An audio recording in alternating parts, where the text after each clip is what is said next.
Today, let's talk about archetypes. Archetypes are these incredible, juicy resources that we have deep within us, and we are engaging with them all the time.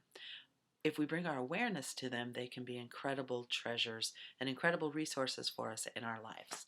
So, today, I would like to just introduce you to 12 different feminine archetypes. Our first archetype is the Dark Mother or the Rebirther. And she is fierce. She's incredibly passionate about creating space for new life. She's a powerful archetype for us in these times. So, the Dark Mother, the Rebirther, what she's really, really good at is noticing what does not serve. What is just holding us back? What is, kind of keeping us stuck? She stands at the crossroad, at the cusp, and she determines what doesn't serve, and with her sword she cuts it away so that new life can truly have a chance. And that is the essence of the Dark Mother. Our next archetype is the daughter or the innocent, and she has this incredible sense of her true essence. And she doesn't really care about other people's expectations. She has this innocence. The world is her oyster. The world is hers. Partly it's because she so truly believes in her own essence, her own sense. And because she does that, she is absolutely irresistible. She is full of joy and full of passion. And she just brings out this desire in those around her to make her world come true the way that she wishes it to be. She has a vulnerability about her that really calls people to help her out. If you want to invoke the daughter within you, play. Get out your watercolors. Go swing on swing sets. Just approach the world with wonder and with the expectation that it is all that you wish it to be. And that is our daughter archetype.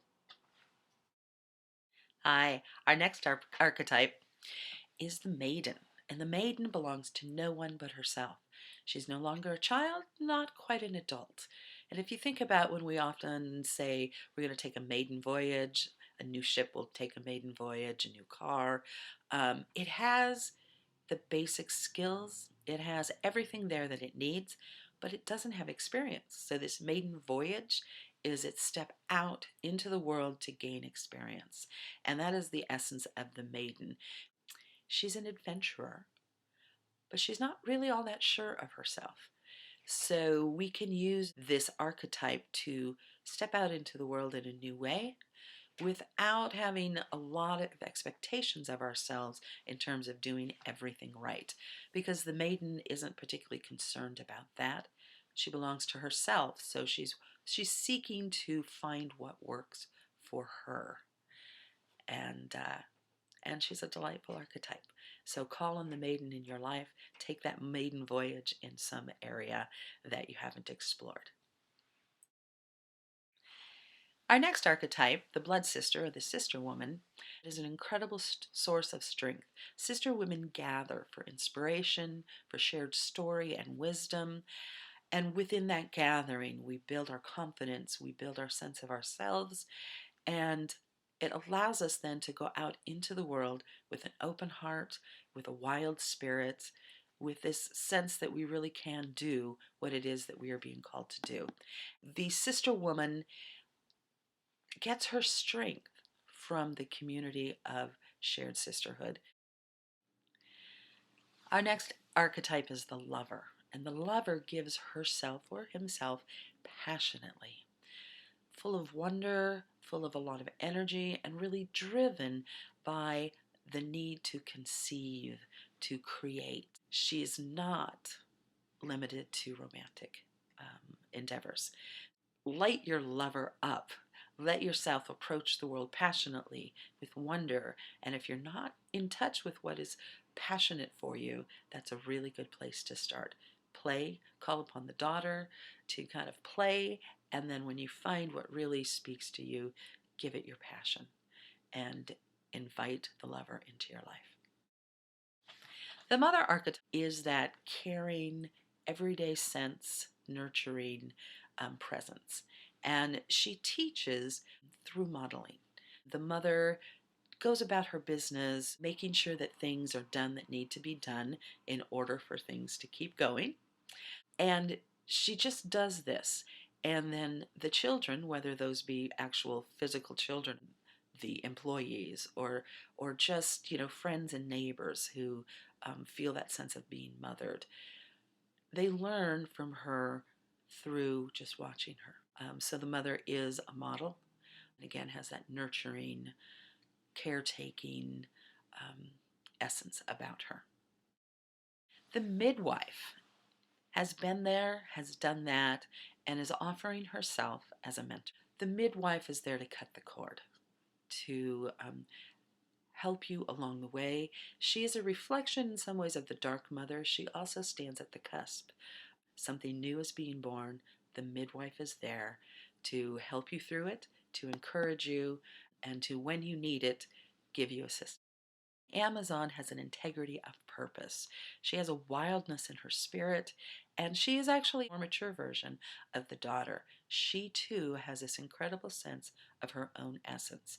And the Amazon really comes out for us when we're free from taking care of children, we're free from the expectations of others, and we get to just sit in that sense of who we are. And we get to focus that and really allow that essence of our own, that true purpose. It allows us to carry that out into the world in whatever way is suited for us best. We're now looking at the archetype of the matriarch or the monarch. This is the leader of the clan, the queen, the leader of the family, the CEO of the business, or the monarch has experience, has a lot of life experience, has a sense of who she is, what she can do, and really how to organize and how to best use the resources around her. She is a very mature version of the Maiden, and if you remember the Maiden, she had the skills and talents but really didn't have the experience. The monarch, the matriarch, has that experience and is really able to offer that experience to the world. The priestess is very service oriented and also very spiritually oriented. She is the one who understands that it isn't just the physical acts we do, but the spirit and the intention behind them that really have a lot of power. The priestess has moved through a lot of her own trials and tribulations, and through that, she's entered mystery, she's entered her own spirit, her connection with spirit. She reminds me of the movie Like Water for Chocolate, where the woman is not just cooking, but understanding that the focus and the intention that she puts into that cooking really does move out into the world. And she has a consciousness of what the rituals in our life mean and their importance. So the priestess can really make our lives a little more magical. The sorceress or the mage is our next archetype, and she is incredibly able to tap deep, deep into her own creativity to bring about what's needed in the world. She has lived through a lot of trials and tribulations, as the priestess has. She has that sense of things that are bigger than us. And she is really able to help us take difficult situations and turn them into these lessons of universal love because she understands those bigger pictures. She understands that in the moment it may be very difficult, but that eventually what we're doing, if we can learn the lessons and we can tap into our own creativity, we can really make it a powerful transformation. And our final archetype today is the crone. And the crone gets a really bad rap with the warts on her nose, and she's old and decrepit and probably mean and cranky, and that is actually not a balanced crone. The crone is actually an essence of the mother.